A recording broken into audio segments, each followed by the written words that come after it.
اللہ کے رسول صلی اللہ علیہ وسلم نے فرمایا لا تجلسوا علی القبور، قبروں پر نہ بیٹھا کرو، ولا تصلوا الیہا، اور قبر کی طرف منہ کر کے نماز بھی نہ پڑھا کرو۔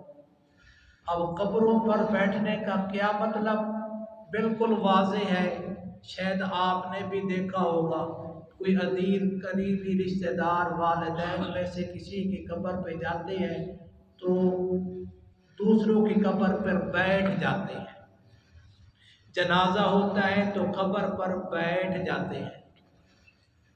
تو اس سے منع کیا گیا ہے کہ قبروں پر نہ بیٹھو۔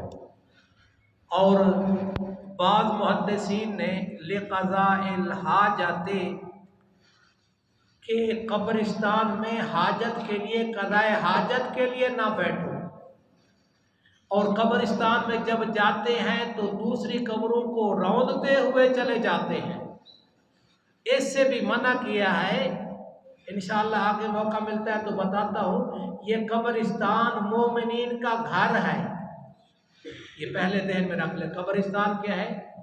ایمان والوں کا گھر ہے، بے کسی قبر کی بے حرمتی نہیں ہونی چاہیے۔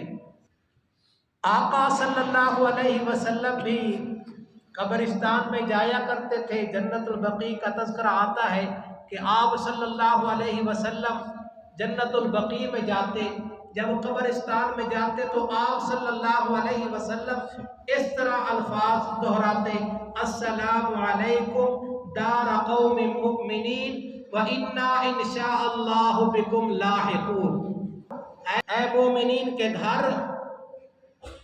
تم پر سلامتی ہو، انشاءاللہ ہم بھی تم سے ملنے والے ہیں۔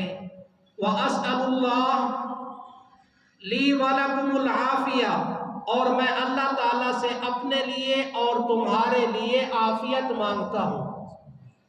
تو یہ مومنین کا گھر ہے۔ جب قبرستان میں جائے تو آدمی یہ دعا پڑھے۔ صحیح مسلم میں یہی الفاظ آتے ہیں، دیگر کتابوں میں، دیگر حدیثوں میں اور الفاظ بھی آتے ہیں۔ آقا صلی اللہ علیہ وسلم نے کیا فرمایا؟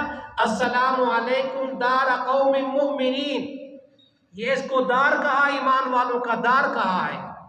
اور اگر آپ کی توجہ ہو تو امام راضی رحمۃ اللہ علیہ فرماتے ہیں اسی دعا کے بعد آقا صلی اللہ علیہ وسلم نے فرمایا وَدِدْتُ إِنِّي قَدْ رَأَيْتُ إِخْوَانَنَا، میری دلی تمنا ہے کہ میں اپنے بھائیوں کو دیکھوں۔ سبحان اللہ، یہ آپ کے بارے میں فضیلت ہے، آپ کا تذکرہ ہو رہا ہے۔ میری تمنا ہے کہ میں اپنے بھائیوں کو دیکھوں۔ صحابہ نے عرض کیا یا رسول اللہ، ہم آپ کے بھائی نہیں؟ أَلَسْنَا إِخْوَانُكَ، ہم آپ کے بھائی نہیں؟